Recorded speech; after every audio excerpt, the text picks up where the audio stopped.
Okay, so today you want to figure out exactly how to use Truecrypt to create an encrypted volume on your Dropbox partition. And the way to do that is to use Truecrypt, which is an open source multi-platform program, to create that encrypted disk image on your Dropbox partition. So right here, I've already got Dropbox pretty much set up and syncing directly with my computer. And you're looking at the Dropbox folder in the left hand panel over here. And you'll see that there's already a example TrueCrypt file, and it's an unmarked document that is already in existence, about 100 megabytes. I'm going to go through with you and show you how to build the TrueCrypt volume on the Dropbox partition. So first off, you see that the Truecrypt volume creation wizard is already activated. You can download Truecrypt from truecrypt.org, and there's two options to create an encrypted file container and create a volume within a partition or drive. Right now, you'll probably just create an encrypted file container unless you intended to turn your entire Dropbox folder into an entire external sort of Dropbox encrypted volume, which you could do if you want. However, I'm going to just build it as a single file, maybe like a few hundred megabytes. You can create it bigger if you have enough space on your Dropbox.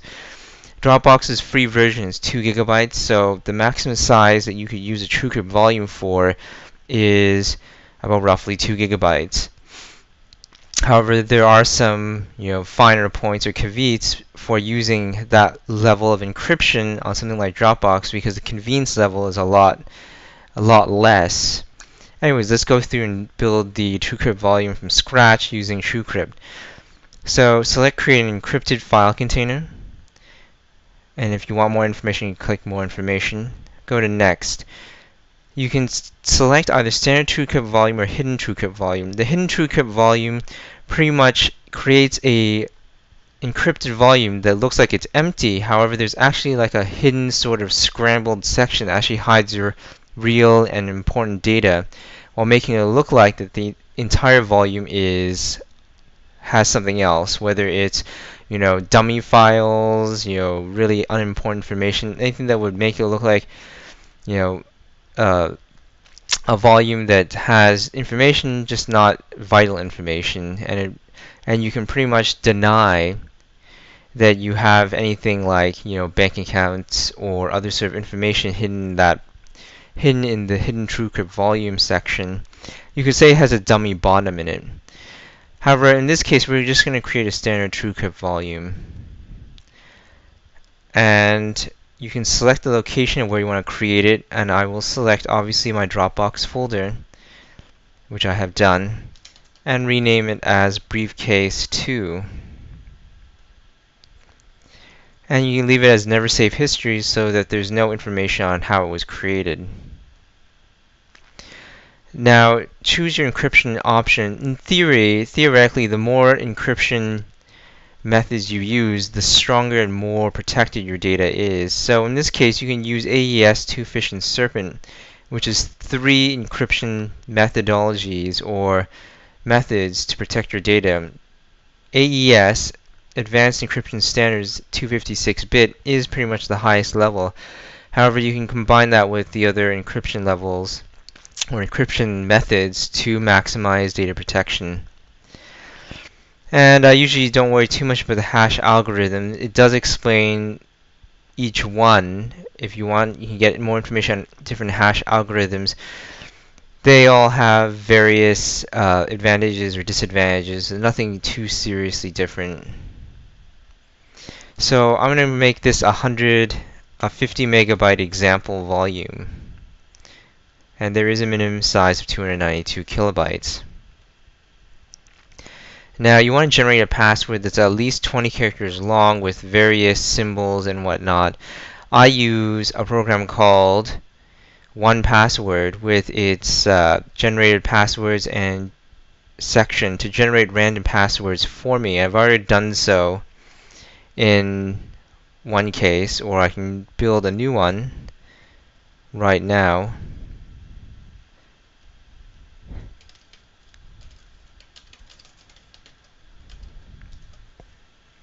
And it's already been generated as a 30 character password, and 1Password will pretty much tell you how strong the password is and give you the option of how many symbols and digits you want to put. There are other programs on the web that could pretty much do this. I'm going to save this password and use it. I just simply cut and paste. You can display the password, or you can use key files to help you do this. And key files are just simply a file that has a whole bunch of password version data that's been encrypted in some ways, and that can be combined with a password to protect your data as well, which means you would need to bring that file with you to whatever computer you're using Truecrypt on to access your Dropbox volume. Now, you can choose any specific file system to format your encryption, your Truecrypt encrypted file volume, because it's almost like it's its own hard drive. It's like a sandbox. It's separated. It's a self-contained protection system for your information. I usually just choose Windows FAT file format system as opposed to Mac, which would mean that you would only be able to access this volume in a very efficient manner using Macintosh OS. If you use FAT, Windows and Mac can access it pretty well. Or you could use none, and the system can be reinterpreted when you open the file format or file volume on a computer. So this thing just randomizes some of the encryption keys. As you can see, the instructions are quite easy to see. And then I just format this drive, and it creates the file volume. Lovely. And that's it. The file volume is created. So I go to my Dropbox, and you see briefcase 2, which I simply open with current running programs, which is Truecrypt.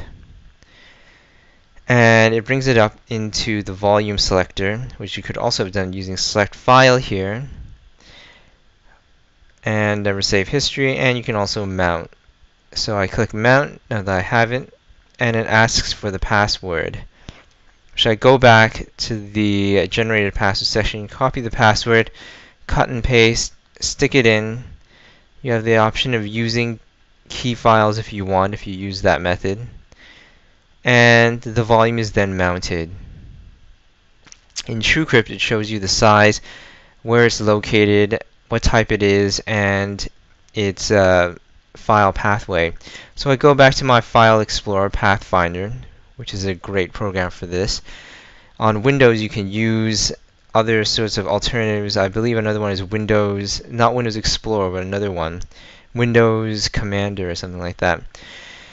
So now it brings up the volume for briefcase 2, which I didn't really name as anything, so it's still called no name. I click on that, opening the volume, and I can pretty much move any file I want into here, and it will already be encrypted using Truecrypt.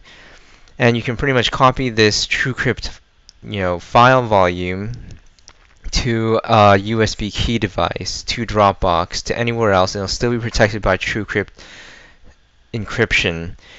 The caveat, though, is you can't just double click on it anywhere on any computer and access it unless you've installed Truecrypt on that computer as well. And if you use any key files, you'll have to have that on hand, either a USB key or something else, which may or may not be secure depending on your situation. And you'll also have to have access to your password. I use 1Password to store all my password data in its own very high-level AES 256-bit encrypted file system of its own, which is also accessible through Dropbox as well.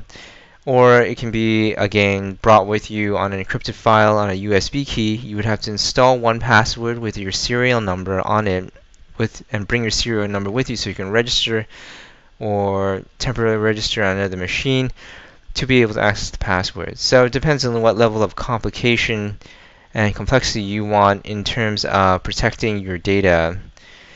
So once you've done that, you now have an encrypted volume on Dropbox, which is pretty much an external hard drive on someone else's computer, which you've now protected with your own encryption system in its own self-contained encrypted black box, which would be impossible for anyone to see into unless they have extremely powerful supercomputers. So that's the method of creating a Truecrypt file volume to protect your data on Dropbox.